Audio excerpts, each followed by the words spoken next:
नमस्कार. Mona cooking and chef सिक्रेटमध्ये आपल्या सर्वांचं स्वागत आहे.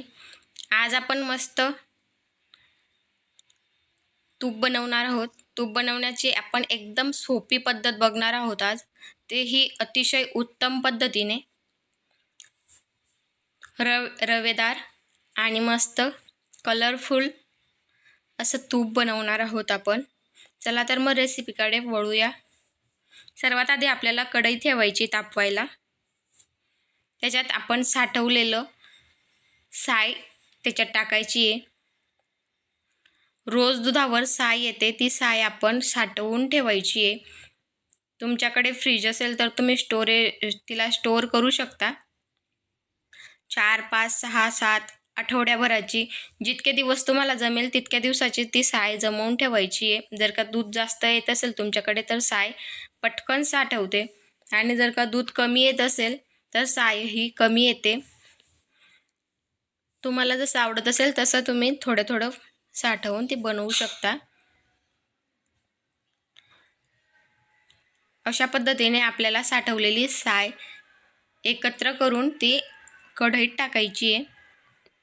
कढईत टाकून तिला मंद आचेवर हलवत राहायची आहे. अशा पद्धतीने तिला खाली अजिबात लागू द्यायची नाही आहे. 2-2 मिनिटांनी आपल्याला उलटणीने ते हलवत राहायचं आहे आणि लो मीडियम फ्लेमवर आपल्याला ही प्रोसेस सुरू करायची आहे. जर का तुम्ही हाय फ्लेम केली तर ते खाली लटकेल आणि जे बबल्स वरती येतात ते वरती उडतात. ते अंगावर, गॅसवर, आजूबाजू आपला सगळा किचन खराब होईल. त्याच्यामुळे हळूवार पद्धतीने आपली प्रोसेस चालू ठेवायची आहे.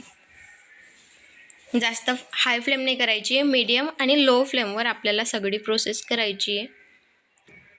ज्यावेळेस तुम्हाला तूप निघतंय त्या सायमधून तेव्हा कळतं, तेव्हा तुम्ही थोडीफार हाय फ्लेम करू शकता. बघू शकता अशा पद्धतीने आपल्याला चांगल्या पद्धतीने हलवत आपण ही सायची तूप बनवायचं आहे. मस्त, वाव. अशाच पद्धतीने आपल्याला हलवत राहायचं आहे. बघू शकता आपल्या सायचा कलर असा पिवळसर झालेला आहे. त्याच्यात केसर वगैरे काहीही टाकलेलं नाही आहे. त्या ॲटोमॅटिक नॅचरली पिवळा रंग येतो त्याला.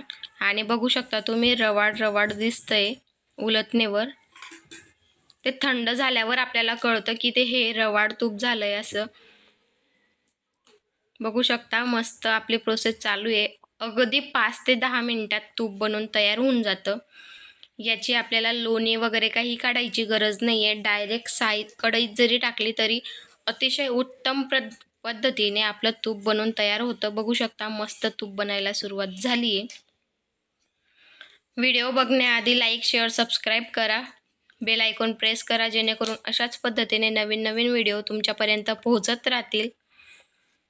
सोप्या ट्रिक आपण घेऊन येत असतो, त्यामुळे सबस्क्राईब करून द्या. असे केव्हाही जर का व्हिडिओ टाकले तर सर्वात आधी तुमच्यापर्यंत पोहोचतील. बेल आयकॉन नक्की प्रेस करा. आपण व्हिडिओ तर बघतो पण सबस्क्राईब करत नाही. बघू शकता मस्त तूप निघतंय. जर का तुम्ही हाय फ्लेम केली तर ते जळून जातं. अशाच मीडियम फ्लेमवर आपल्याला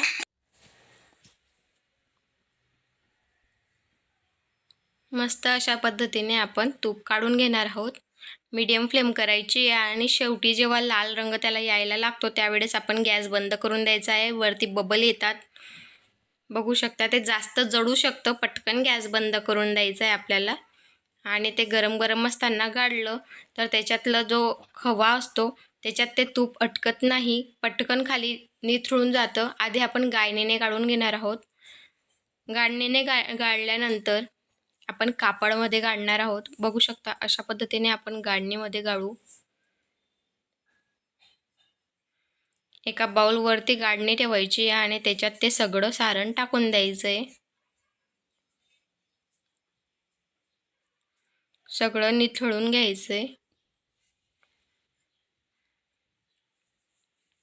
ते बबल अपने आप बसून जातात, आपल्याला प्रेस वगैरे काही करायची गरज नाही आहे. ती गाळणी आपण कढईमध्ये ठेवून द्यायची. त्याच्यात जेवढं थोडंफार तूप उरलेलं असतं ते सगळं कढईत पडून जातं. नंतर आपण कापडमध्ये ते टाकून घेऊ, ट्रान्सफर करून घेऊ. बघू शकता पिवळसर मस्त तूप बनवून तयार झालेलं आहे, रवेदार मस्त. वाव, खूप छान स्मेलसुद्धा येते. हलक्या हाताने आपण ते तूप थोडंसं प्रेस करायचं आहे. जास्त प्रेस केलं ना तर वरचा जो गाळ असतो तो खाली पडू शकतो, म्हणून जास्त प्रेस नाही करायचं आहे. बघू शकता मस्त असं तूप बनवून तयार झालेलं आहे. त्याला आता थंड होण्यासाठी ठेवायचं आहे आपल्याला. त्याआधी लाईक, शेअर, सबस्क्राईब करा, बेल आयकॉन प्रेस करा. धन्यवाद.